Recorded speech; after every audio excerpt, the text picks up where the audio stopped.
dia, sejam bem-vindos a mais uma edição virtual da nossa reunião almoço da Câmara Brasil-Alemanha. Agora, nos tempos novos de home office e com o impedimento de realizar eventos presenciais, a gente mudou todos os nossos eventos para esse formato virtual, como também nossa reunião almoço, sem o nosso almoço tradicional. Bem-vindo especial ao nosso cônsul da Alemanha para Rio Grande do Sul e Santa Catarina, o Michael Serra. E a edição de hoje traz o tema da demanda mundial por alimentos e do agro brasileiro. Está conosco o CEO da SLC Agrícola, Aurélio Pavinato, e daqui a pouco já vamos passar a palavra para ele. Para participar da nossa reunião almoço, com comentários, com perguntas, vocês podem utilizar os ícones lá no inferior da tela, o chat e o QIA, onde vocês podem colocar as perguntas. Estamos transmitindo também paralelamente para o nosso canal de Facebook, e lá vocês podem colocar seus comentários ou suas perguntas nos comentários.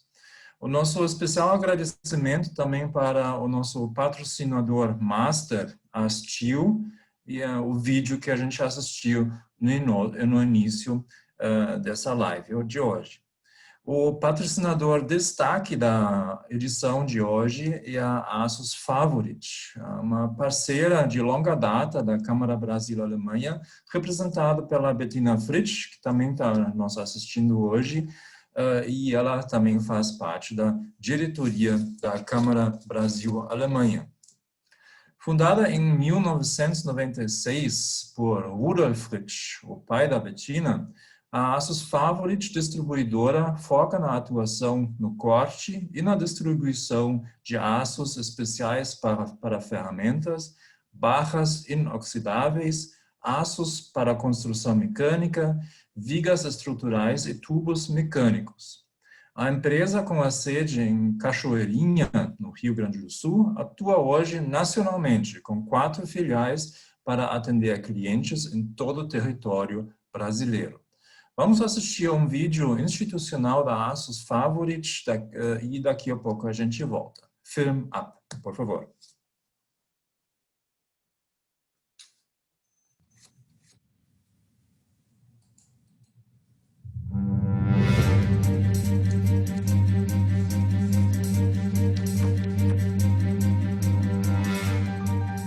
Rudolf Fritsch nasceu em Berlim em 1938, em plena Segunda Guerra Mundial. Aos 19 anos, começou a trabalhar em uma usina de origem austríaca, onde permaneceu por 39 anos. Em 1996, o maior desafio e, ao mesmo tempo, o maior sonho: a fundação da ASUS Favorit.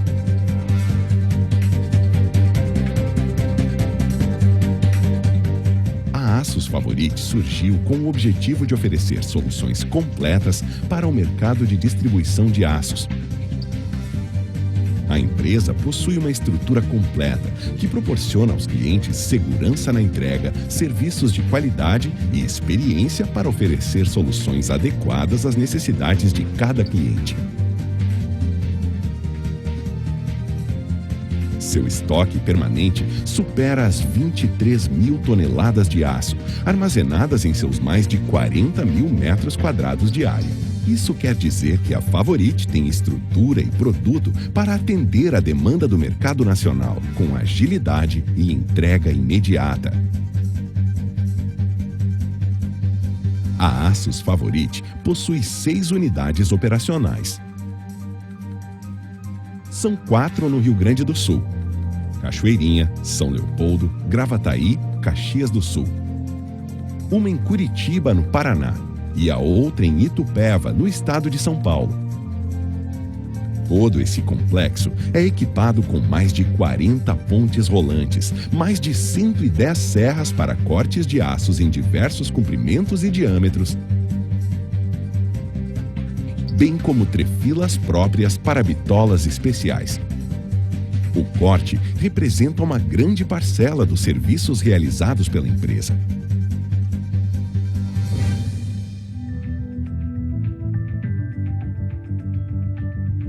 Os mais de 3.500 diferentes itens estão distribuídos entre aços ferramenta, aços para construção mecânica, laminados, forjados, trefilados e retificados, aços para tornos automáticos, aços inoxidáveis, placas e blocos, tubos mecânicos, aços comerciais, vigas estruturais, ferro fundido e nylon. Os serviços prestados pela Favorite possuem valores tão fortes quanto o aço. O trabalho dedicado e o foco na gestão da qualidade proporcionaram à Favorite a conquista da certificação ISO 9001 desde o ano 2000. Mas de aço também é construída a relação da Favorite com seus clientes, colaboradores e com o mercado. Equipe comercial qualificada, velocidade, pontualidade na entrega, acompanhamento pós-venda e assistência técnica que conta com o apoio de profissionais especializados que atuam aliando as necessidades dos clientes com as melhorias dos processos. Associar a tecnologia e a grande estrutura empresarial à capacidade profissional foi o trabalho desenvolvido pela Favorite desde a sua fundação em 1996. Aços Favorite. No aço está a nossa força, na equipe, o nosso diferencial.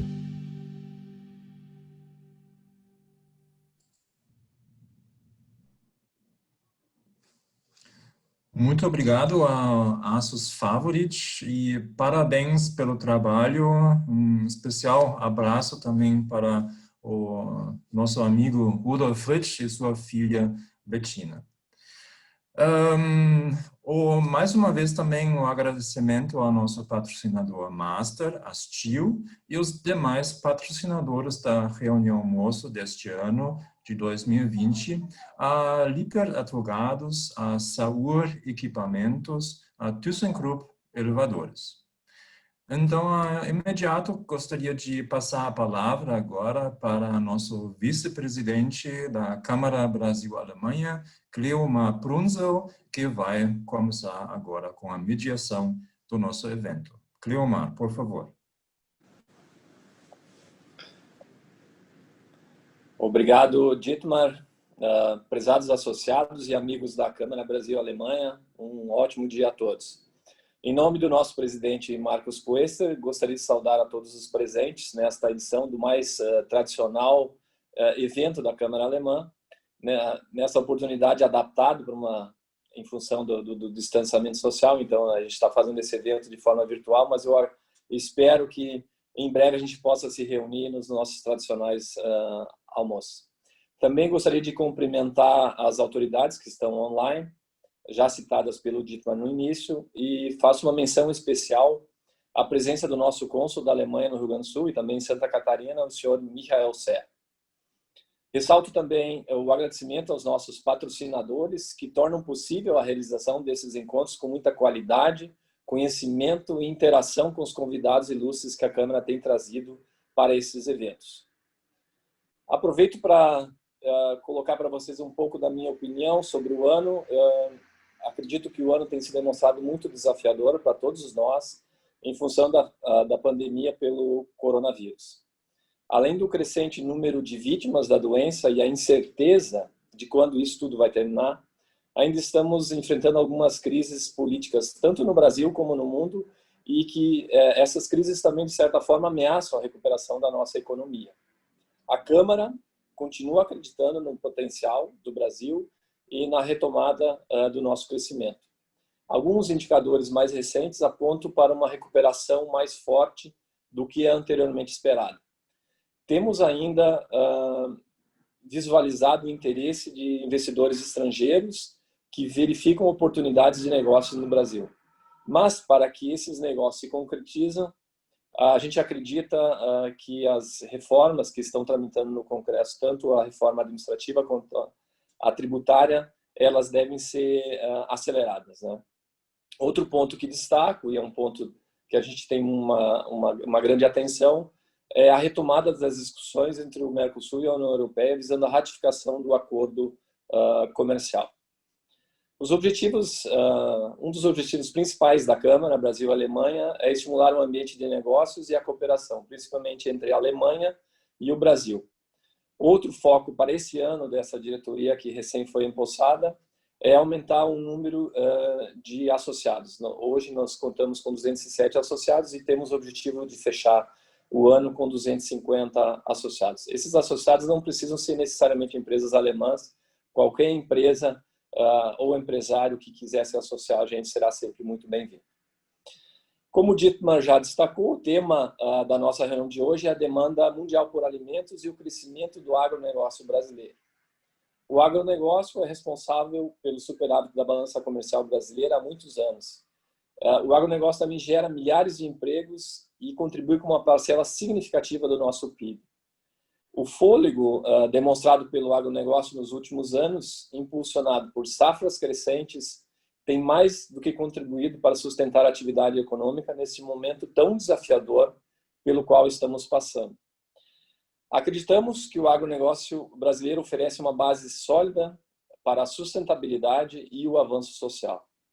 O setor, nas últimas décadas, incorporou novas tecnologias e isso possibilitou que a gente atingisse produtividade e competitividade em níveis globais.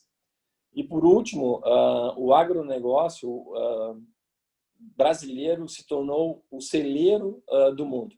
Tá? Conforme recentes avaliações do Ministério da Economia e do Ministério da Agricultura, a produção de grãos e carnes deve crescer 20% em 10 anos e o Brasil deverá continuar mantendo o protagonismo nas exportações de alimentos. Portanto, dado essas informações, mais do que nunca o setor está em alta e por isso merece ser destaque dessa reunião almoço virtual neste dia. Nosso convidado, Aurélio Pavinato, vai falar sobre o cenário mundial do agro, o mercado de grãos, as safras recordes, o aumento da demanda de países asiáticos por nossos grãos, a necessidade de produzir alimentos para atender a população mundial e a projeção dessa população mundial é de que a gente chegue a 9 bilhões de habitantes em 2050. Aproveito também para destacar e passar uma rápida apresentação do nosso palestrante de hoje. O Aurélio Pavinato é um engenheiro agrônomo formado pela Universidade Federal de Santa Maria, possui mestrado e doutorado pela URGS, acho que o foco dele sempre foi solos, né? Estudo de solos, e também possui cursos de especialização na Fundação Dom Cabral e na Harvard Business School. O Aurélio construiu sua carreira profissional de 27 anos no Grupo SLC e desde 2012 é o CEO da SLC Agrícola, um dos braços do Grupo SLC. O Grupo SLC completou neste ano 75 anos de existência e eu não vou deixar de perder a oportunidade de falar um pouco da origem da SLC, porque ela começa em Horizontina. E para quem não conhece, a Horizontina é a minha cidade natal. Então essa história começou lá em 1945, a SLC foi fundada pelo senhor Frederico Jorge Logman e pelo senhor Balduino Schneider, e o objetivo principal deles, quando eles criaram a empresa, foi fabricar produtos que visavam facilitar o trabalho no campo. Os primeiros produtos foram trilhadeiras e depois, na evolução, chegaram as colheitadeiras e depois o grupo foi adquirido pela John Deere na década de 90. A SLC Agrícola, destaco, evoluiu para um dos maiores grupos agrícolas do Brasil e foi a primeira empresa do setor agrícola que teve ações negociadas na Bolsa de Valores lá em 2007. Portanto, tenho a honra de convidar agora o Aurélio Pavinato para iniciar a sua palestra. Aurélio, seja muito bem-vindo à Câmara Brasil-Alemanha e obrigado por estar conosco neste dia. Obrigado, Cleomar. Bom dia a todos que estão nos vendo e nos ouvindo. Para mim é um prazer participar dessa reunião almoço e falar sobre o assunto de produção de alimentos e a inserção do Brasil no mercado internacional. São 30 minutos de explanação gente não consegue explorar todos os temas, mas eu vou fazer essa conexão da evolução da agricultura a nível mundial e da evolução que estamos tendo no Brasil e a conexão com a própria evolução da SLC agrícola. Eu vou fazer o share da apresentação aqui para a gente mostrar os dados.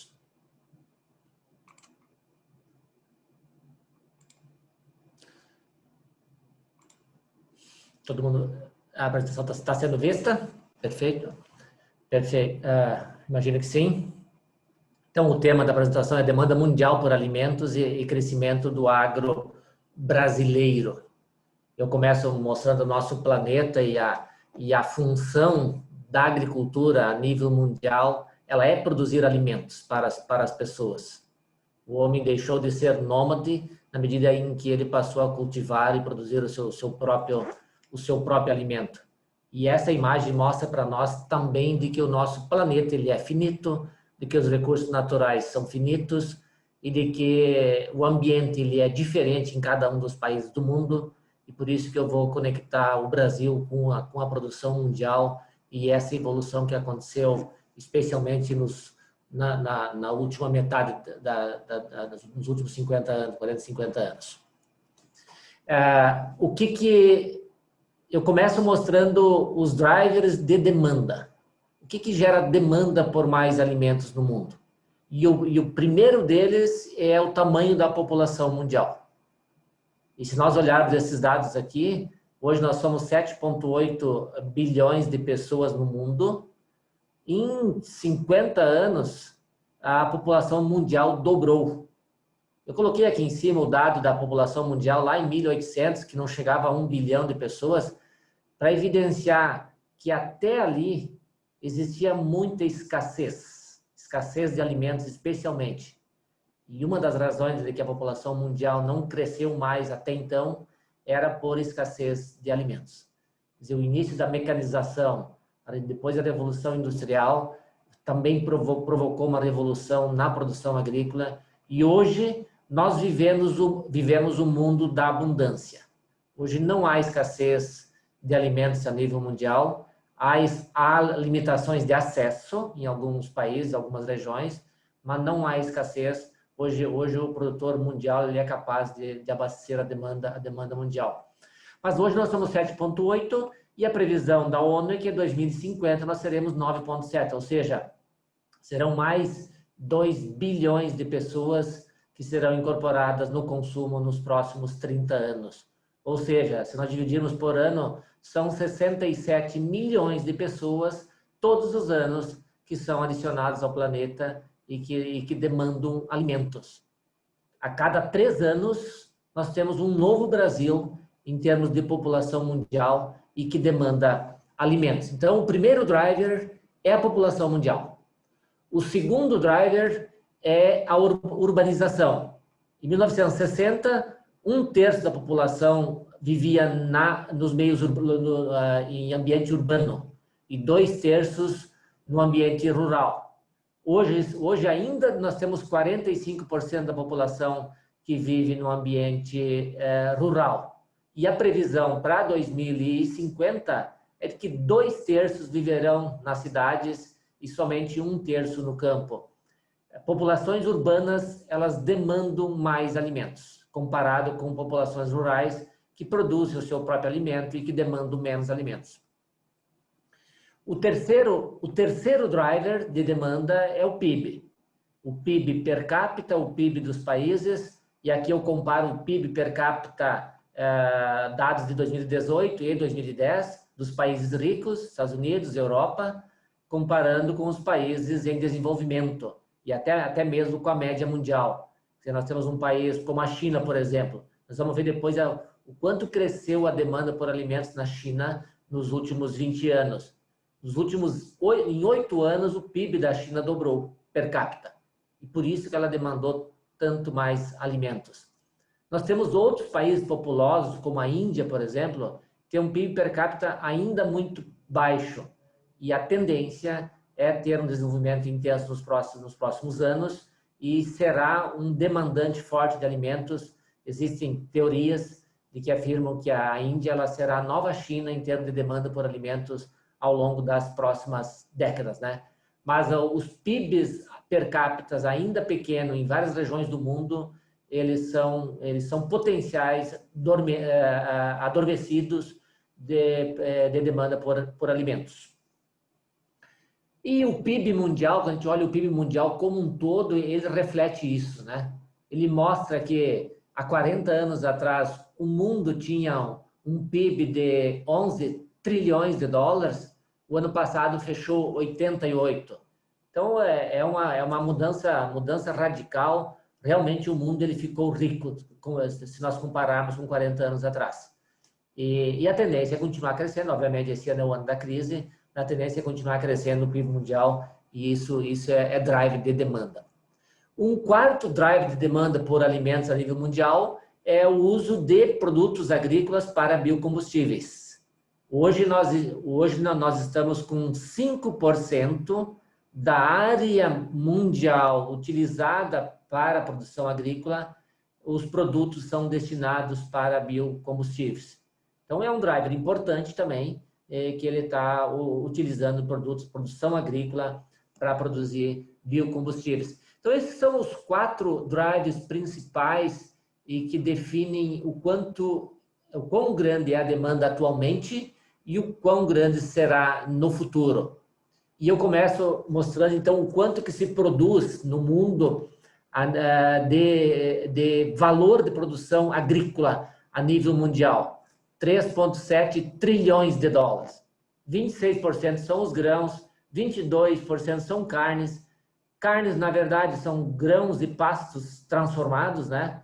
Frutas e verduras do mercado crescente, 19%, ovos e leites, 11%, e outras comidas, 18%.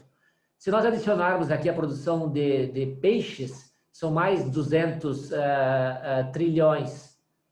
bilhões, ou seja, chegaria a 3,9 trilhões. 3,9 trilhões comparado com o PIB mundial de 88, isso representa em torno de 4,5% do PIB mundial, são os produtos primários agrícolas. Quando a gente compara com o Brasil, depois nós vamos falar do Brasil, o Brasil está em torno de 10% da produção primária, o que representa o PIB. Era 8%, agora nesse ano está representando 10%, porque o agro continuou crescendo e os demais setores reduziram. Quando a gente olha a cadeia como um todo do agro brasileiro, ele representa aí 23% do PIB brasileiro, né? E esse valor, o que nós produzimos a nível de mundo em termos de produtos agrícolas, né? E aí esses gráficos aqui elucidam muito bem. Nós produzimos 3,36 bilhões de toneladas de grãos, que são todos os grãos que se produzem no mundo, e são todos os grãos que se produzem no mundo. E o que chama atenção, inclusive para mim, que sou do setor, é que nós produzimos basicamente 4 produtos, né? Milho, trigo, arroz e soja, cevada e outros. Aí são vários outros produtos que representam 8% apenas da produção mundial. E o quanto disso ele é comercializado entre os países? Aí são 3 produtos principais, né? É trigo, milho e soja. E arroz um pouquinho, especialmente na Ásia. E o Brasil praticamente não exporta arroz, até tem todo o debate agora a questão de preço de arroz. E então em torno de 19% do que é produzido a nível mundial, ele é comercializado entre os países. 81% é consumo doméstico em cada país. Quais são os principais produtores de grãos a nível mundial? Nós temos a China como sendo o principal produtor de grãos a nível mundial. E aí surge a pergunta, mas a China não importa? Ela importa bastante e ela produz bastante também. Por quê? Ela demanda muito. Os Estados Unidos é o principal produtor, exportador de grãos. Agora é o segundo, agora é o Brasil o primeiro, mas é um grande produtor de grãos. O terceiro é a Índia, quer dizer, a União Europeia, aqui o conjunto de países, né? Terceiro como país é a Índia, e o Brasil é o quarto, em termos desse aqui já é a previsão de produção para a safra 2021, a safra que está sendo plantada agora. E aí outros países aqui, Rússia, Argentina, Ucrânia, Canadá e Indonésia. Quer dizer, esses 10 países aqui, eles representam 79% da produção de grãos do mundo. Quer dizer, eles são responsáveis pela produção de grãos a nível mundial. Todos os demais países produzem somente 21% da produção de grãos a nível mundial. E como que evoluiu essa produção a nível mundial de grãos? Aqui eu coloquei a área plantada a nível mundial. Lá em 1980 eram 850 milhões de hectares. Hoje são 1 bi e 5 milhões de hectares. Cresceu 18% apenas. O mundo, o planeta Terra, são praticamente 15 bilhões de hectares, ou seja, nós utilizamos 1 bilhão para produzir grãos a nível mundial. Mas a produção mais que dobrou nesse período. O mundo produzia 1,58 bilhões de toneladas e o mundo hoje a gente produz 3,36 bilhões de toneladas, mais que dobrou. Por quê? Porque cresceu a produtividade. A produtividade é um dos principais fatores que está garantindo a abundância de alimentos a nível mundial hoje. Crescimento médio anual de 1,5% ao ano. E aí cada país teve crescimentos diferentes e eu vou mostrar alguns dados do Brasil especificamente, né? Mas tanto Índia, quanto China, quanto Estados Unidos teve crescimento aí de 1,7%, 1,8%, 2% ao ano as produtividades e por isso que mais que dobrou a produção de grãos a nível mundial. E aqui eu mostro a evolução na demanda dos principais produtos. Soja, arroz, trigo e milho, os 4 principais produtos. Olha aqui, olha a evolução de cada produto. O trigo evoluiu 1,3% ao ano a demanda ao longo desses 40 anos. O arroz evoluiu 1,5% ao ano a evolução na demanda. Qual que é a relação que tem esses dois indicadores aqui? A população mundial nesse período cresceu 1,5% ao ano. Então, ninguém consome mais arroz e mais trigo se ela ganha mais dinheiro, ela está mais rica. O consumo não muda. Por isso que o crescimento no consumo ele é um crescimento de acordo com o crescimento da população. Já produtos proteicos ou que fazem parte da cadeia proteica a nível mundial, como a soja e o milho, e além disso, soja e milho, eles fazem parte da cadeia de biocombustíveis também, um crescimento muito superior ao longo desses 40 anos. A soja, como é um produto... A soja é um produto jovem a nível mundial. A partir de 1940 que se passou a plantar soja nos Estados Unidos. Aqui no Brasil foi a partir de 1960 que se passou a plantar soja. Ele é um produto jovem e é uma fonte de proteína fabulosa.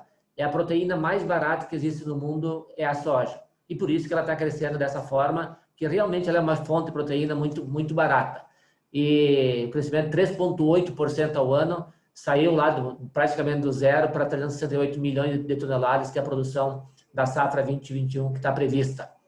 O milho misturado com a soja vira ração, 2/3 de milho, 1/3 de soja é a ração dos suínos e das aves, então um crescimento também de 2,6% ao ano, porque o milho, tanto o milho quanto o trigo, quanto o arroz, são culturas milenares, né? Então, lá em 1980 já se produzia 412 milhões de toneladas de milho, mas olha o grande crescimento nos últimos anos, e aqui entra a demanda por etanol como sendo um driver importante. Hoje, em torno de 15% desse milho aqui, ele vai para etanol a nível mundial, assim como 19% da soja vai para biodiesel. Então, os biocombustíveis aqui, eles são drivers importantes por soja e milho.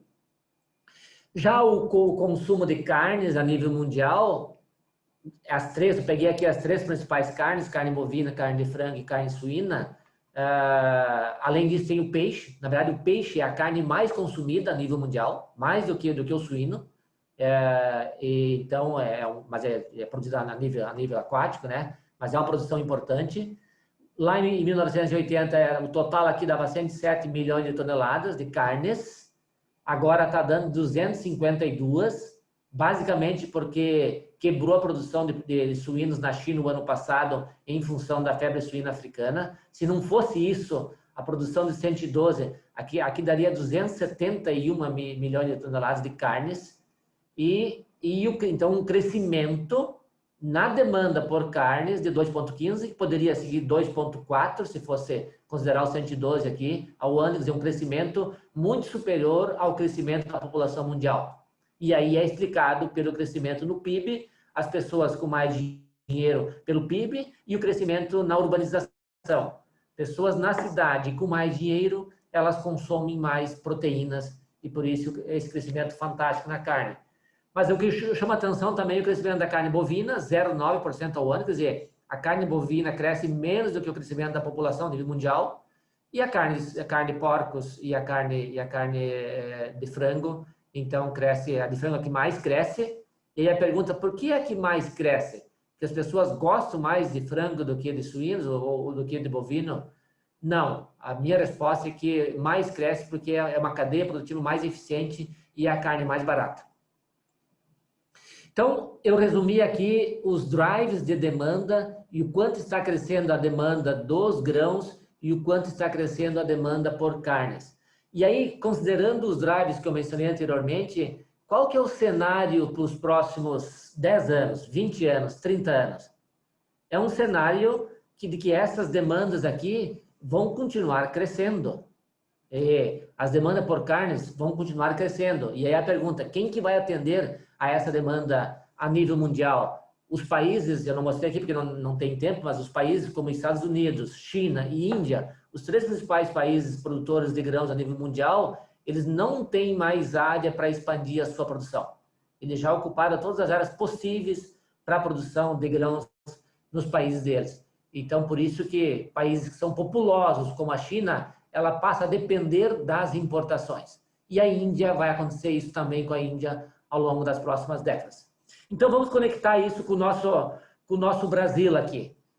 O crescimento do agro brasileiro e essa conexão com esse agro internacional. O Brasil, aqui eu mostro a evolução da área plantada aqui no Brasil, e aqui eu peguei os dados também na produção de grãos. São 48 milhões de hectares que nós utilizamos hoje para a produção de grãos. Nós, no Brasil, temos uma oportunidade que outros países não possuem, que é de fazer a segunda safra, e hoje nós temos 18 milhões de hectares de segunda safra, por isso que a nossa área total de grãos no Brasil é 66 milhões de hectares de culturas, mas tem muito duas safras, soja e milho, soja e algodão, no caso algodão que tem o caroço, que é grão também, e então esse aqui... Quando a gente olha o crescimento da área plantada no Brasil, de 34 milhões de hectares para 48, é um crescimento, eu diria assim, até tímido, em termos de crescimento da área plantada no Brasil, sendo que os países que mais produzem, eles plantam mais de 100 milhões de hectares, tanto Estados Unidos, quanto China, quanto Índia. E o Brasil planta hoje 48 com grãos. Mas olha, o que é interessante é a evolução na produção do Brasil. E olha o quanto cresceu essa produção a partir de 1997, 98, aqui, os últimos 23 anos, né? E um crescimento de 434% nesse período. E o importante é a produtividade. A produtividade das culturas na média. Quando nós vimos lá que a produtividade média das culturas a nível mundial cresceu 1,5%, no Brasil, na média, cresceu 3% ao ano nesse período. E quando eu considero duas culturas na mesma terra, o crescimento da produtividade da terra foi 3,4% ao ano. Então, por isso que o agro brasileiro hoje ele está sendo muito eficiente, porque nós tivemos aumento de eficiência ao longo desse período. O quanto que o agro brasileiro utiliza do país para a produção de alimentos, incluindo florestas, culturas permanentes, são 76 milhões de hectares, ou seja, é 9% do território brasileiro utilizado para a produção agrícola a nível de Brasil. Nós temos mais 21% com pastagens, e aí aqui, 2/3, 66% do Brasil é vegetação nativa preservada. Toda essa questão da discussão ambiental tem todos os pontos de vista e as interpretações, mas o Brasil é um país hoje muito preservado em termos de vegetação nativa. Eu coloquei aqui para elucidar, além daqueles 48 milhões de hectares, o que nós temos de outras culturas no Brasil. Nós temos 10 milhões de hectares com cana, nós temos 10 milhões de hectares com florestas, E nós temos 2 milhões com café e 0,7 com citros, né? Que são mais 23 milhões de hectares. E aí tem mais outras pequenas culturas que acaba fechando aí os 76 milhões de hectares que o Brasil utiliza com produção agrícola, né? E aí, desse montante de culturas anuais, dos 48 milhões de hectares, 38 milhões é com soja. Lá em 77, quando a Excelência Agrícola foi fundada, aqui eram 7 milhões de hectares de soja no Brasil. Hoje são 38 milhões de hectares. E por isso, esse poder da soja no Brasil e a importância da soja para o Brasil, e o Brasil hoje como sendo o principal exportador de soja a nível mundial. Um grande crescimento na produção de soja, realmente evoluindo forte a partir do final da década de 90. Então, o grande boom do agro brasileiro foi nas últimas 2 décadas e um grande crescimento na produtividade nesse período. Então, aumento de eficiência. A cultura do milho, uma cultura que o Brasil passou a ser importante também a nível de exportações. E a cultura do milho, o Brasil, nós produzimos a milho primeira safra, 12 milhões de hectares. Lá em 77, a área de milho do Brasil era maior do que a área de soja. A área de soja era 7 milhões, a área de milho era 12 milhões. Ao longo do tempo, o Brasil desenvolveu a possibilidade de fazer 2 safras na mesma lavoura. Paraná, Mato Grosso do Sul, Goiás, Maranhão, quer dizer, todas essas regiões a gente faz 2 safras por ano. Faz soja e depois faz milho. Então, hoje, nós temos 15 milhões de hectares de milho segunda safra e apenas 4 milhões de hectares de milho primeira safra. Então, nós estamos maximizando o uso do solo, fazendo 2 safras na mesma... E, por isso, esses 11 milhões de hectares que deixou de ser... era 12, esses 4 milhões de hectares hoje. Então, esses 8 milhões de hectares que deixaram de ser plantados com milho primeira safra, eles foram para a soja. 8 milhões de hectares.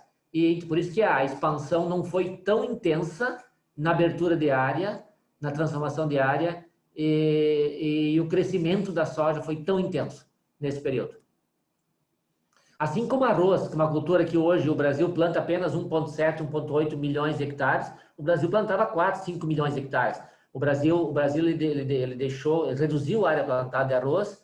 Por quê? Porque aumentou a produtividade, aumentou a eficiência. Por que plantar mais se com essa área atende a demanda? Então, quem que continuou produzindo arroz a nível do Brasil? Que aqui no Sul é o estado que mais produz. As regiões mais eficientes, onde tinha maior produtividade, menor custo, essas regiões que continuaram. Então, a produção, de uma forma resumida, assim, dá para dizer assim, o produtor a nível de Brasília, a nível mundial, ele é capaz de atender às demandas. Se a demanda cresce, o produtor produz mais. Esse exemplo do arroz é um exemplo típico. Se a demanda crescesse mais no Brasil, tivesse um mercado de exportação mais consolidado, o Brasil poderia produzir muito mais arroz. Muitas áreas de arroz aqui do Sul, elas estão migrando para a soja. Por quê? Soja tem crescimento na demanda, tem exportação, e o arroz não tem, as exportações são limitadas. Então, o produtor ele vai ajustando o seu sistema produtivo de acordo com a demanda. Quem define o que o produtor vai plantar, na verdade, é o consumidor, é a demanda. A demanda que define o que o produtor vai plantar. Quando a gente pensa a nível global, anualmente, aí, o preço que manda o recado.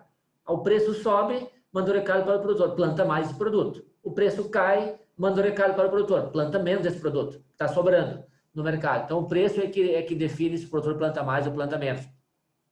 Aqui é apenas para elucidar para os senhores o tamanho da área, o tamanho das propriedades no Brasil. O Brasil tem muita fazenda grande. O Brasil hoje tem 25% da sua área são pequenas propriedades, 63% são médias propriedades e 12% são grandes propriedades a nível do Brasil. Quer dizer, as grandes propriedades elas estão localizadas basicamente no centro-oeste brasileiro, na região do Cerrado, né? E as demais regiões são regiões de pequenas propriedades. E aqui é o número de propriedades, mas o tempo está passando, vamos passar mais rápido aqui. A produção de soja, então, eu elucidei a importância da soja para o Brasil. Olha aqui, ó. Se nós voltarmos no tempo, toda a agricultura brasileira até a década de 60, ela era desenvolvida na região costeira do país. E a soja iniciou aqui, lá na região noroeste do estado, lá em Santa Rosa, e a soja, ela desenvolveu o interior do país. Olhando esse gráfico aqui, eu chego a essa conclusão.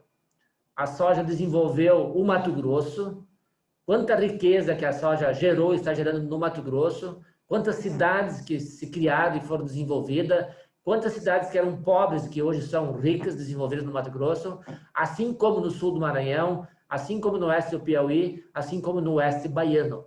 Então, eu resumo que a soja desenvolveu o interior.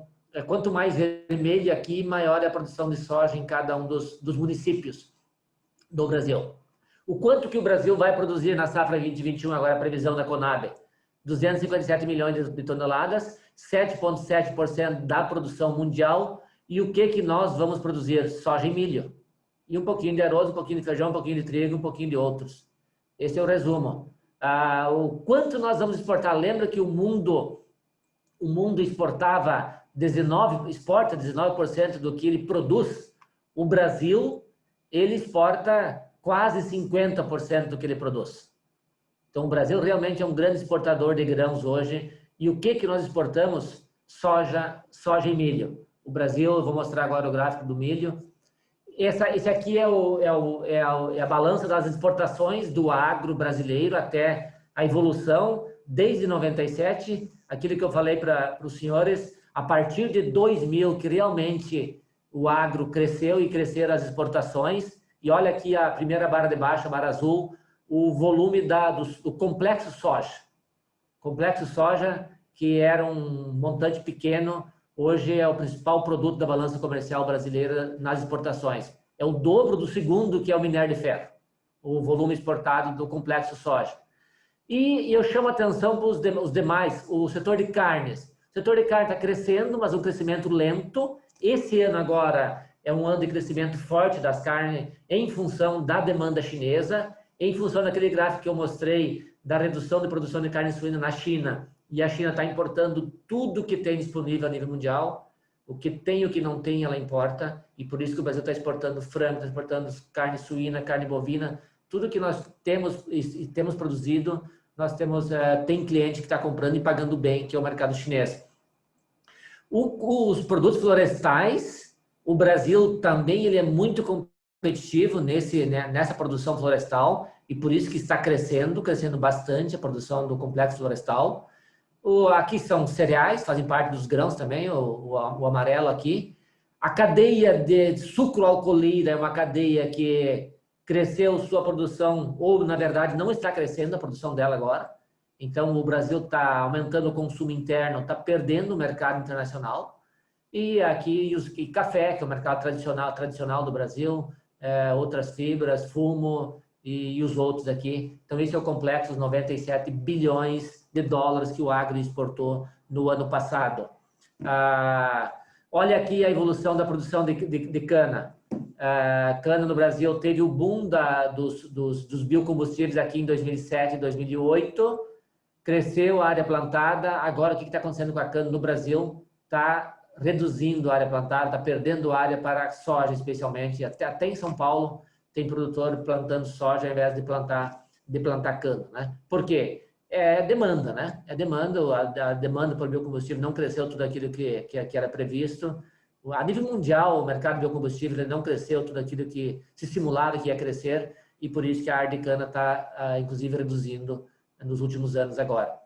A evolução das exportações de soja do Brasil, nós começamos a exportar soja de verdade a partir de 97, né? Então, e aqui o volume que nós exportamos todos os anos depende do ano, depende da nossa produção, e depende do nosso consumo interno. Nós estamos consumindo cada vez mais soja, moendo mais internamente para atender o mercado de biodiesel, né? E, então, o Brasil hoje é o principal exportador de soja a nível mundial. E aí a pergunta é, quanto será esse montante aqui daqui a 20 anos? Vai ser o dobro, né? O crescimento da produção do Brasil, as simulações da própria Conab, elas são simulações conservadoras. crescer 20% em 10 anos é pífio para o potencial de demanda. Aquela história, se não tiver demanda, não cresce. O que aconteceu com a cana aqui. Se não tiver demanda, não cresce. Agora, tendo demanda, cresce. E o crescimento da demanda ela será tão forte nos próximos 10 anos, 20 anos, a nível mundial, não no Brasil, a nível mundial, que o Brasil será, entre aspas, obrigado a expandir mais sua produção para atender esse mercado mundial. A mesma coisa com o milho. O Brasil ele era um importador de milho, né? E por quê? Era uma produção de milho ineficiente, muito cara, que se tinha até então. À medida que o Brasil passou a produzir milho segunda safra, aumentou a tecnologia, passou a ter um milho mais barato e mais competitivo, e hoje nós somos muito competitivos no mercado internacional na exportação de milho, e por isso que o Brasil está aumentando. Também não vai exportar mais esse ano, porque não tem mais milho. O mercado doméstico está demandando mais milho, o setor de carne está demandando mais milho, inclusive etanol agora, que aqui no Brasil está demandando milho, e aí não tem mais milho para exportar, então vai acabar limitando as exportações, e isso provoca a recuperação dos preços, né? Tanto o preço de soja, preço de milho, já se recuperaram na Bolsa de Chicago, no mercado internacional. Hoje estão em patamares, da soja está em patamar superior ao que estava antes da crise, e do milho está quase chegando lá em termos de recuperação dos preços do milho. Esse gráfico aqui conecta muito bem com o Brasil. A nível mundial, o mundo produz 368 milhões de toneladas de soja. Desse montante, praticamente a metade ela é exportada entre os países. E aí Brasil, Estados Unidos e Argentina são os principais exportadores. E quem que são os principais compradores? Olha o quanto de soja a China compra.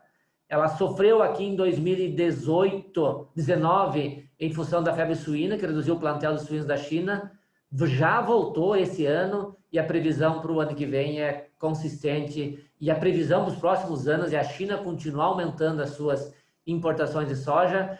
E eu chamo a atenção aqui a parte azul do gráfico. Os demais países que até então vinham num nível estável, eles aceleraram as suas importações de soja, ou seja, todo o sudeste asiático que não importava soja, está começando a importar soja, porque o PIB daqueles países está crescendo, as pessoas estão tendo maior poder de compra e estão passando a consumir mais proteínas e automaticamente vai demandar mais soja. Então a pergunta é, essas importações aqui, daqui a 10 anos, que tamanho será a demanda do mercado de soja? Se há 20 anos atrás era em torno de 50 milhões aqui, vamos chutar aqui, 50 milhões, e hoje dá 163, e mais que triplicou as exportações, nos próximos 20 anos, provavelmente vai triplicar novamente a nível mundial, e o Brasil vai ser um player mais importante ainda para atender esse mercado mundial.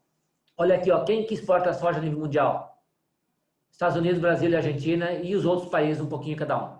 Quem que compra soja? Europa, China e Sudeste Asiático. E aqui nas Américas, a exceção é o México. O México é dependente de soja e de milho, ele é importador. O milho é a mesma coisa.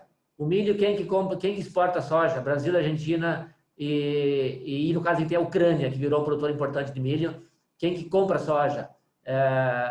Europa, aqui o Middle East, e Egito e o Sudeste Asiático, e a China está começando a importar milho também.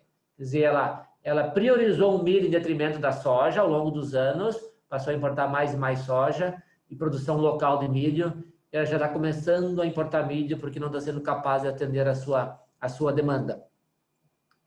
Mas veja que o milho de 1,15 bilhões de toneladas, as exportações mundiais são 179, né? Muito consumo local, que realmente é um produto para alimentação, né? E aí a consequência é a balança comercial, né? Balança comercial do agro, superávit, balança dos demais setores com déficit. Então o agro indo para o fechamento, que já tô passando da meu horário, já deu mais de 30 minutos. Fechamento, então essa é a evolução do Brasil. Quais que são as oportunidades, né? Por que o Brasil conseguiu todo esse avanço? Disponibilidade de terras, uma condição ambiental favorável, nós somos muito eficientes dentro das fazendas, o avanço tecnológico que nós construímos ao longo dos anos e o fator humano. O Brasil, a região sul especialmente, os europeus do sul migraram para o Cerrado e desenvolveram aquelas regiões, né? Então a cultura europeia ajudou muito o Brasil a desenvolver o agro ao longo do tempo, além de todo o investimento em pesquisa que foi feito, né? Potencial de expansão, o que eu comentei anteriormente, nós só na região do Cerrado, um levantamento feito mostra que tem em torno aí de 20 milhões de hectares que é possível expandir. A expansão, ela não se dará em cima de vegetação nativa, a expansão se dará em cima de área de pastagem. A área de pastagem do Brasil ela é muito grande para o número de cabeças, então a pecuária tem que evoluir tecnologicamente, produzir mais, intensificar mais e liberar áreas para a produção de grãos. Então o Brasil tem potencial para dobrar a sua produção, e a minha visão é que nós vamos dobrar a nossa produção. Isso vai demorar 20 anos, talvez, mas a gente vai dobrar a nossa produção de grãos ao longo das próximas décadas. E nós precisamos melhorar a nossa infra, nós somos muito eficientes dentro da fazenda, nós gastamos muito dinheiro para transportar a produção da fazenda até os portos, então a parte logística é fundamental para o agro brasileiro se fortalecer, reduzir o custo logístico. A parte portuária, nós melhoramos muito, é só olhar esses dados à direita aqui, ó, o quanto exportou em 2014, que é as barras verdes, em cada porto, e o quanto exportou em 2019, quer dizer, os portos do Arco Norte, esses portos aqui do Norte, exportou 7 milhões, agora exportou 35. Está ajudando muito o Brasil a exportar. Então, a parte de portos, o Brasil melhorou muito e não está tendo limitações. E nós temos uma oportunidade muito grande, que é a agricultura digital, tecnologia, conectividade nas fazendas. Isso é um papel, inclusive, de ser estimulado pelo Estado, colocar conectividade lá no campo, para que o produtor possa usar todas as máquinas e os monitores, ir para o campo conectado e fazer uma gestão cada vez mais eficiente da sua operação. Eu coloco esse exemplo aqui, deixa eu conseguir rodar esse vídeo aqui. Esse aqui é um videozinho que ele mostra uma aplicação direcionada. É um sistema barra de luz no pulverizador que ele identifica onde tem a erva daninha e ele só abre o bico de pulverização onde tem a planta daninha. Economizamos aqui em 52 mil hectares 93% do herbicida. Ou seja, são tecnologias que estão vindo para usar os insumos com mais eficiência e melhorar ainda mais a eficiência da nossa operação. Uma rede de estações meteorológicas numa fazenda também ajuda muito a controlar os dados climáticos para tomar as melhores decisões de manejo. Então, a fazenda do futuro é uma fazenda com pessoas capacitadas digitalmente, é uma fazenda com Big Data, gestão de informações, fazendas online, rastreabilidade e certificações. O mundo hoje fala muito em sustentabilidade, ESG, e isso é uma oportunidade que nós, brasileiros, temos de sermos fortes nesse aspecto aqui. Apesar de toda a discussão de Amazônia e tal, nós temos condições de sermos referência em produção sustentável a nível mundial. E no caso nosso, a SDC, nós trabalhamos muito forte nesse aspecto e temos conquistado bastante espaço. Então, o agro brasileiro tem que agregar valor, tem que diversificar a pauta, tem que abrir novos mercados, tem que manter mercados e não perder mercados. E essa é a tendência. Então, eu faço o fechamento, para não me delongar, considerações finais de que a demanda mundial ela é crescente e muito confiável de que essa demanda vai continuar crescendo nos próximos anos. O Brasil ele está em destaque no cenário internacional, alta produtividade e competitividade, grande potencial para expansão. São necessários investimentos expressivos em infraestrutura, então isso é necessário para o Brasil ficar mais competitivo ainda. Inovação e sustentabilidade são oportunidades para fortalecer a nossa competitividade ao longo dos próximos anos. Então, com isso, eu fecho esse resumo da produção e demanda por alimentos a nível mundial e a inserção do Brasil e o potencial que nós temos para crescer essa produção ao longo das próximas décadas, e fico à disposição para responder qualquer pergunta. Muito obrigado.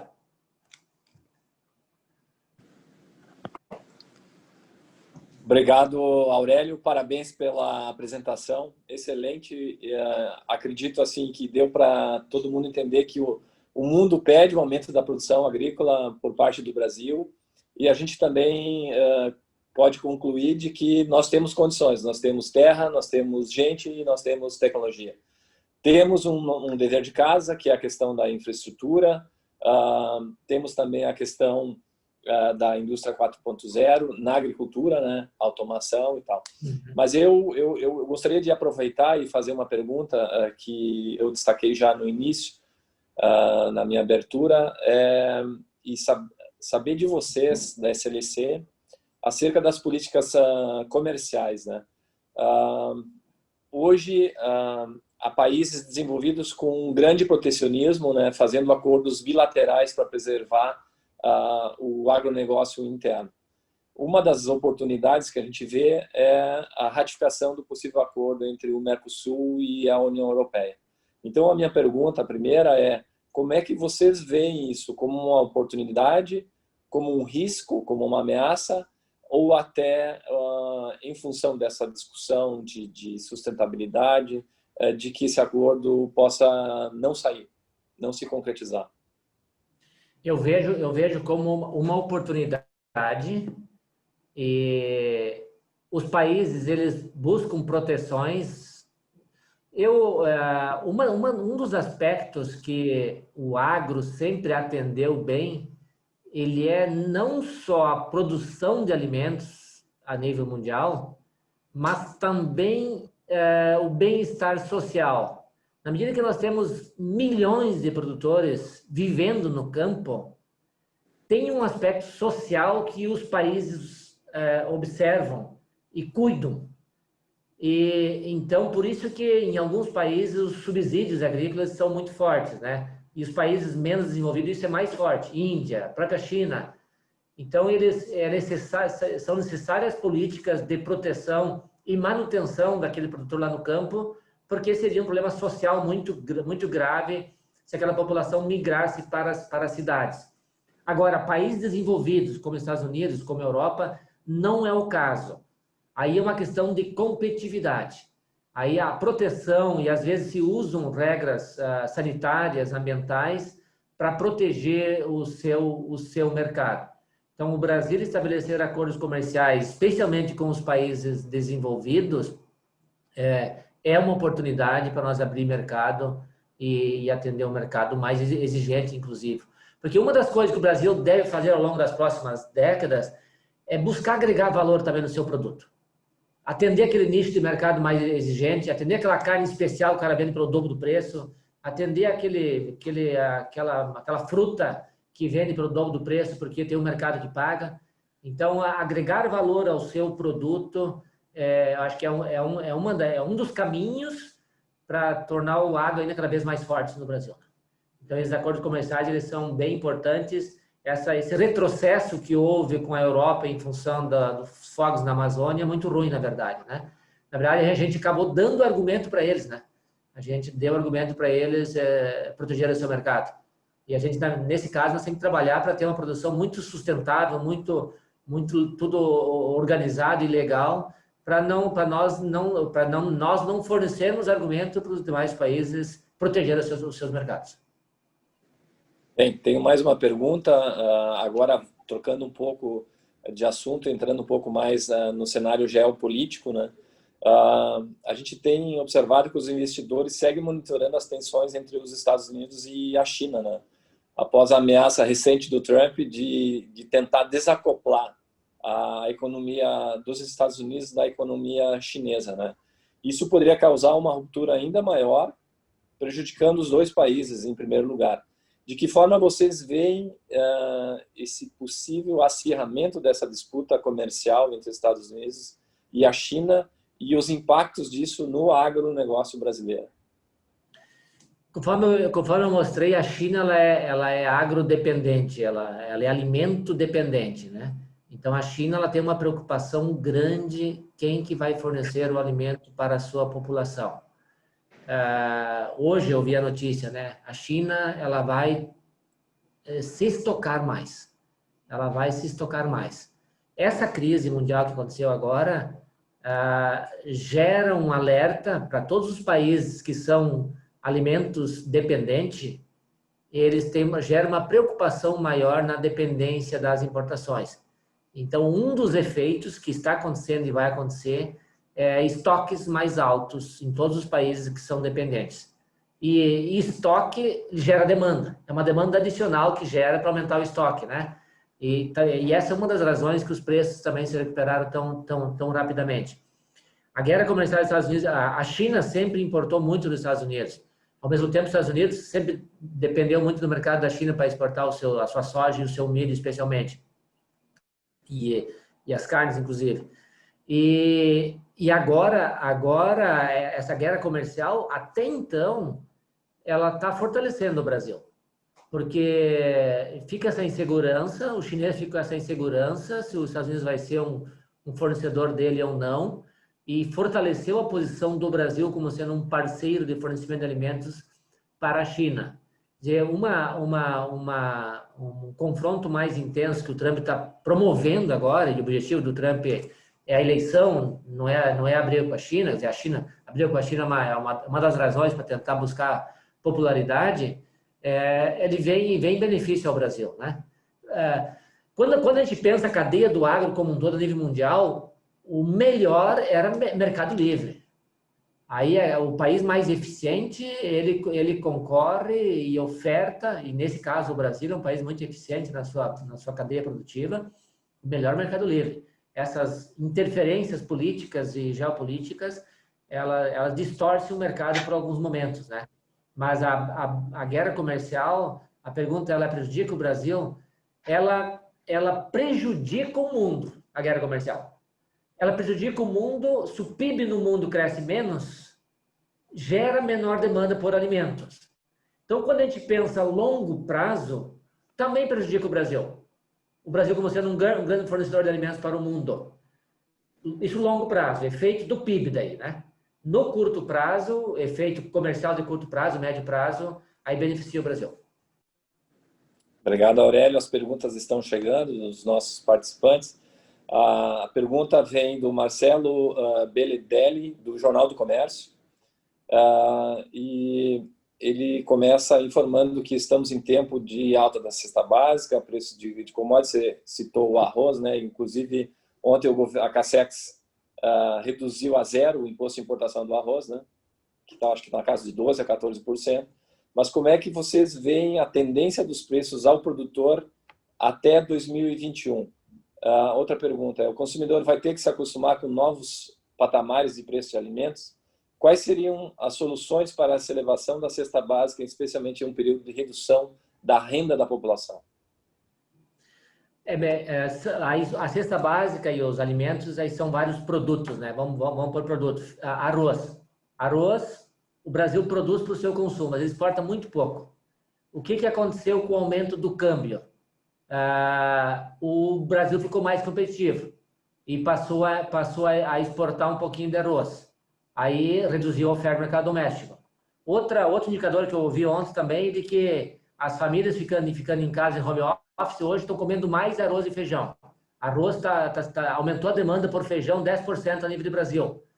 E teve uma quebra de safra do feijão. O feijão é um produto doméstico, não tem vinculação com o mercado internacional. Então, o feijão, quando aumenta o câmbio, no geral, então aumenta o custo de produção para o produtor, porque fertilizantes e defensivos agrícolas são cotados em dólar, então a própria produção de feijão ela fica mais cara, e então naturalmente gera uma pressão para aumento de preços. Então, o aumento do câmbio é um indicador importante para provocar aumento de preços de alimentos no Brasil. Porque a ração para o frango fica mais cara, soja ela é cotada em dólar, milho é cotado em dólar, então o preço do milho fica mais alto, o preço da soja fica mais alto, a ração fica mais cara para o frango e para o porco, a carne de porco e a carne de frango fica mais alta. E nesse momento tem outro fator, que é o fator exportação de carnes para a China. Que a China quebrou a sua produção de porcos no ano passado, em função da febre suína, e aí ela está comprando muita carne. Então, hoje nós temos variáveis internas que estão provocando aumento do preço dos alimentos e temos variáveis externas. As variáveis internas, que é câmbio elevado, se não mudar o câmbio, vem para ficar daí. Eu não imagino que o preço dos alimentos vão voltar para o patamar anterior. Agora, preço de feijão. Preço de feijão é oferta e demanda e é safra. Deu uma safra boa, cai o preço. Então, a tendência seria uma safra boa, cai o preço. Arroz, a mesma coisa. Arroz, o preço está alto, o produtor planta um pouco mais, oferta mais no ano que vem. Então, a pergunta, 2021 os preços vão cair? Acho que da cesta básica, arroz e feijão, a tendência é ajustar para baixo. As carnes é um pouquinho mais delicado essa questão do mercado internacional. Ok. Nós temos mais uma pergunta que vem do Alcides. Bom dia, Pavinato, parabéns pela apresentação. E ele informa que ele é um fornecedor de tecnologia em IoT. E a pergunta que ele faz é a seguinte: como está a identificação e rastreabilidade do algodão desde o plantio, colheita, identificar o rolo do algodão no campo, monitoramento, beneficiamento e expedição? Perfeito. Nós estamos falando, o rolo de algodão que a gente colhe com as máquinas da John Deere, ele já vem com o RFID no rolo. Então, o round bale, o rolo grande que a gente produz no campo, ele já vem identificado. Então, isso é fácil de rastrear e acompanhar. Então, nós temos um software que a gente faz toda a rastreabilidade do beneficiamento dentro da algodoeira. Nós agora estamos desenvolvendo um outro sistema que é, depois de produzido o fardinho de algodão, para rastrear o fardinho da algodoeira até o porto, até o cliente final. Então, do campo para a algodoeira e beneficiamento, hoje está todo ele rastreado já. E do fardinho para o cliente final, ainda não. E a tendência é a gente fazer isso ao longo desse próximo ano já. Ok, eu tenho uma última pergunta. Nós temos várias perguntas aqui que estão chegando do público, mas a gente vai ter que encaminhar para o final. Eu tenho uma última pergunta que eu também mencionei na minha introdução, no que tange às reformas administrativa e tributária que estão tramitando no Congresso. A administrativa veio assim de forma assim meio inesperada, de forma surpreendente, e a gente tem uma leitura de que ela, de certa forma, está comprometendo a tributária. Tenho visto também notícias de que o agronegócio não está satisfeito com as propostas que estão sendo apresentadas. Tem a PEC 45 da Câmara, tem a proposta do Senado, e também, ultimamente, teve a apresentação da proposta do próprio governo de criar a CBS, que seria uma contribuição que viria a substituir o PIS e a COFINS. Então, assim, a pergunta é: o que é prioritário para vocês, a administrativa ou a tributária? E a segunda pergunta é se essas propostas que têm de alteração da tributação afetariam o agronegócio e de que forma? As duas são prioridades para o setor, eu diria assim. A reforma tributária, o Brasil, as exportações, elas são isentas de impostos, né? E isso, todos os países do mundo que são exportadores, eles isentam as exportações, porque senão você, aquela lógica, você não exporta impostos e aí você perde a competitividade e não consegue conquistar o mercado internacional, né? Então, e para isso é fundamental que se mantenha, né? Qualquer reforma que se faça, né? Que se mantenha. A simplificação tributária, a gente não imagina que a tributação vai reduzir, a gente imagina que ela se mantenha, e aí é difícil se manter para todo mundo igual. Então, talvez vai ter um pequeno setor que vai sofrer perda, o outro vai ter ganho. Agora, você não consegue simplificar se você não fizer uma reforma e simplificar o processo todo, né? Então, eu sou muito mais de que nós temos que fazer uma reforma bem feita e tributar aquilo que é justo. E o CBS, nesse caso, ele vem para tributar o produto final, e aí é padrão do país rico, é o mais importante. Para o agro, para nós é aquilo que eu comentei, para nós hoje é um problema que às vezes a gente acumula tributos e não consegue utilizá-los, fica com o ICMS acumulado na contabilidade, não consegue utilizá-los em função de que você acumula na compra dos insumos e não tributa na venda da receita. Então o sistema está distorcido, né? Então para nós o importante é uma reforma que seja clean, que eu pago na venda, eu tenho direito de acumular na entrada dos insumos, eu compenso, que fique um valor justo. Acho que o setor não quer redução tributária, infelizmente no Brasil não tem espaço para isso. Acho que nós temos que fazer uma reforma para simplificar o processo e desburocratizar o país. Esse é o objetivo. A reforma administrativa ele vem na mesma linha, né? Então, ao mesmo setor, em algum momento ele tem que ter sensibilidade e em olhar a figura macro e como é que vai ficar a economia do país como um todo lá na frente, e às vezes, ao invés de ficar se apegando a um detalhe de curto prazo, de um tributo um pouquinho maior, um pouquinho menor, num produto específico, né? Ok. O agronegócio, ele está na desoneração da folha, está tendo uma discussão agora entre Congresso e governo pela possível postergação da validade da desoneração. É uma discussão muito grande, mas eu sinceramente desconheço se o agronegócio faz parte da desoneração da folha. Não, nós pagamos, a gente paga ou pela produção, os 2% pela produção, ou paga pela folha, né? E aí você escolhe um ou outro, né? Mas esse é um tipo de imposto que faz todo o sentido para mim pagar pela folha e não pela produção, porque você paga de acordo com o trabalhador que trabalha contigo, e aí se você é mais eficiente, trabalha com menos pessoas, tu paga menos. E também tem que discutir qual que é a finalidade do imposto. Esse imposto, a finalidade dele é para aposentadoria. E você aposenta a pessoa, você não aposenta a produção. E, claro, como é que vai tributar de um produtor pessoa física, né? Pela folha, não tem como. Então, essas estratégias têm que ser bem definidas e bem claras e para ter uma tributação justa, né? Agora, não isentar da tributação nesse caso, para mim, não faz sentido. Não faz sentido, porque como é que vai sustentar o trabalhador rural que se aposenta, se ninguém recolhe durante a fase produtiva da vida, né? Então tem gente que batalha por isenção de tudo, né? O Estado, nós temos que batalhar por um Estado enxuto e eficiente, para usar bem o nosso dinheiro. Agora, a sociedade acaba tendo que bancar o Estado, né? Os impostos são para isso, né? Ok. Última pergunta, então, do nosso amigo Valmor. Fica um abraço aí para o Valmor Kerber, antigo membro da Câmara Brasil-Alemanha. Ele questiona acerca da Fazenda do Futuro. O que está faltando para qualificar e capacitar ainda mais a produção agropecuária no Brasil? O Valmor, ele é sócio da Stauffentaktika, que trabalha nessa parte de automação de processos. O Brasil ainda falta conectividade, né? Então, o Brasil, eu tive lá na China. A China é um exemplo de conectividade.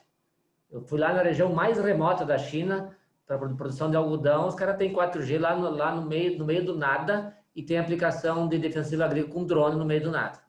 Então, o Brasil, a parte de conectividade, e aí, nesse caso, o produtor pode investir. Nós estamos investindo, nós estamos fazendo a grande, pode investir. Agora, nem todo mundo pode investir, né?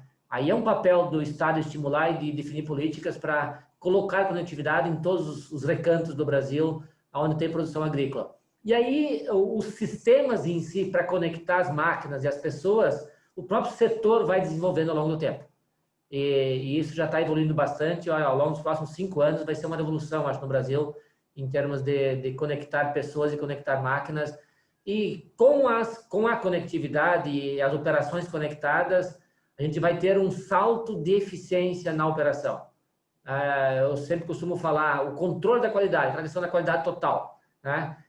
Como é que eu controlo a qualidade de uma operação no campo hoje sem saber como ela está acontecendo, né? E tendo tudo isso monitorado, vai ser muito fácil controlar qualidade, ter melhoria de qualidade, definir indicadores, e aí vai ter um ganho importante de eficiência no manejo das culturas ao longo dos próximos anos, tendo redução de custo de produção e aumento de produtividade. Aurélio, a gente vai ter que encaminhar para o final. Mais uma vez, nosso muito obrigado pela sua palestra. A gente está recebendo feedbacks aí. Parabéns, excelente apresentação, excelente tema. É um tema que tem tudo a ver com o Rio Grande do Sul, né? Berço da soja, principalmente lá em Santa Rosa. Abraço para o pessoal de Horizontina. Tem que visitar lá o pessoal de Horizontina. E, mais uma vez, obrigado. E ficamos em contato. E passo agora para o Dietmar para dar seguimento à nossa reunião. Obrigado, Aurélio. Beleza, eu que agradeço. Muito obrigado. Do meu lado também, Aurélio, parabéns pela apresentação. Cleomar, parabéns também pela pela tua moderação aqui, foi muito útil, foi muito bacana. E muito obrigado, né, Aurélio, Cleomar, pelo tempo de vocês, que vocês dividiram esse tempo e esse assunto super interessante, super importante para o Brasil com a gente, né? Esse vídeo, inclusive, a gente fez uma gravação desse vídeo que vai ser disponibilizado no nosso canal do YouTube, o @AHKRGS. Vocês podem ver esse vídeo e outros vídeos de outras reuniões, almoços e webinários da Câmara. O meu agradecimento também pelo nosso patrocinador Master Steel, a nossa patrocinadora Destaque, a Asus Favorit e os demais patrocinadores, a Lippert Advogados, a Saur Equipamentos e a ThyssenKrupp Elevadores. E também um obrigado pela presença, mesmo sem vídeo, né, Michael? Então, do nosso cônsul da Alemanha para Rio Grande do Sul, Santa Catarina, Michael Serra. Muito obrigado pela participação. Na semana que vem a gente vai ter uma agenda cheia. Gostaria já de deixar alguns convites para vocês. No dia 15 de setembro, às 11 horas, o nosso encontro marcado especial da área inovação, um bate-papo sobre novos tempos e a comunicação cooperativa. No mesmo dia, no dia 15 de setembro, às 16 horas e 30 minutos, o nosso Business for HKRS com Marc Reichert, o presidente da Bayer do Brasil. E no dia 17 de setembro, às 11 horas, mais uma reunião, almoço virtual com Roberto Marques, presidente da Natura, e no mesmo dia, às 16 horas do dia 17 de setembro, o nosso 5º simpósio da governança familiar, com o tema de herdeiros a CEOs, como acelerar o desenvolvimento. Toda essa programação e os convites e como se inscrever, vocês podem ver através do nosso site ou através das nossas redes sociais, no Facebook, no LinkedIn, no Twitter e no Instagram, na @HKRGS. Então, mais uma vez, muito obrigado pela participação do pessoal lá de casa ou das empresas e um especial muito obrigado mais uma vez para Aurélio e para Cleomar. E tenham uma ótima tarde e sucesso nos seus negócios. Muito obrigado.